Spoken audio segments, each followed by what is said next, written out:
Hello தங்கங்களே, எல்லாருக்கும் என்னோட அன்பு வணக்கங்கள். இன்னைக்கு நம்ம என்ன பார்க்க போறோம்னா பலாப்பழம் சொல பறிக்க போறோம். இந்த 3 மாசம் எவ்வளவுக்கு எவ்வளோ பலாப்பழம் கிடைக்குதோ அவ்வளோக்கு எவ்வளோ வாங்கி சாப்பிடுங்க. ஏன்னா இதுல இல்லாத சத்துக்களே கிடையாது. ஃபர்ஸ்ட் என்ன பண்ணணும்னா தேங்காய் எடுத்து கையில நல்லா அப்ளை பண்ணிக்கணும். அது எதுக்குன்னா இது வெட்டும் போது ஒரு சகனி மாதிரி பசை மாதிரி வரும். அது கையில எல்லாம் ஒட்டும். அப்ப அந்த சொலையில எல்லாம் ஒட்டிக்கும். அது நம்ம வயிற்றுக்கு போகக்கூடாது. தேங்காய் பிரட்டிட்டோம்னா கையில இருந்து கிளீன் பண்றதுக்கும் ஈஸியா இருக்கும், வயிற்றுக்குள்ளேயும் போகாது. இந்தியன்ஸ் நம்ம எல்லாரும் ரொம்ப கொடுத்து வச்சவங்க. ஏன் தெரியுமா? ஒவ்வொரு சீசன்லயும் வர ஃப்ரூட்ஸை நம்ம சாப்பிட்டாவே தேடி தேடி சத்தான பொருள் எல்லாம் சாப்பிடவே தேவையில்லை. மாங்காய் கிடைக்குதா, மாங்காய் சீசன்ல மாங்காய் சாப்பிடணும், மாம்பழ சீசன்ல மாம்பழம் சாப்பிடணும், அப்புறம் பலாப்பழ சீசன்ல பலாப்பழத்தை அந்தந்த சீசன்ல எது வருதோ அதெல்லாம் மறக்காம நம்ம வாங்கி சாப்பிடணும். சத்து அதுல அவ்வளோ நிறைய இருக்கு. அது மட்டும் இல்ல, நமக்கு இந்த முக்கணிகளும் மாம்பழம், மாப்பலா, வாழை இதெல்லாம் சரளமா கிடைக்கிறது இந்தியால தான். சின்னதுல எல்லாம் கேரளா போகும்போது எங்க அத்தை பாட்டி எல்லாம் எப்படி தெரியுமா பலாப்பழம் சாப்பிட தருவாங்க. இப்படி கட் பண்ணி ஒவ்வொரு பீஸ் எங்களுக்கு கொடுத்துருவாங்க. அப்புறம்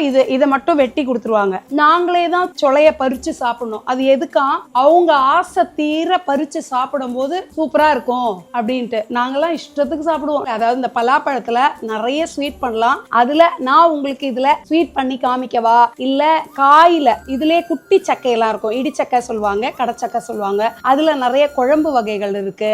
அப்போ உங்களுக்கு நான் அதுல எது பண்ணி காமிக்கணும் நீங்க கமெண்ட்ல சொல்லுங்க. நான் கண்டிப்பா பண்ணி காமிக்கிறேன். ஆசை தீர சாப்பிடுங்க. எவ்வளவு பலாப்பழம் சாப்பிட்டாலும் வயிற்றுக்கு ஒண்ணுமே பண்ணாது. அதுக்கும் ஒரு மருந்து இருக்கு. ஒரு ஸ்பூன் தேங்காய் எண்ணெய் எடுத்து குடிச்சிடுங்க, வயிற்று வலி வராது. நாங்கெல்லாம் ட்ரை பண்ணிருக்கோம். சின்ன பிள்ளையில இப்படி கொடுத்துருவாங்க கையில சாப்பிடுங்கன்ட்டு. சொலையெல்லாம் விட்டுட்டு நடுவுல இப்படி இனிப்பா ஒண்ணு வரும். அதெல்லாம் கூட விடாம எடுத்து தின்னுட்டு இருப்போம். அது ஒரு காலம். இது பாருங்க, இந்த ஒரு பீஸ்ல ஒரு பாத்திரம் சக்கச்சோளை சூப்பரா வந்திருக்கு. நீங்களும் நிறைய சாப்பிடுங்க. பலாப்பழம் உடம்புக்கு ரொம்ப நல்லது.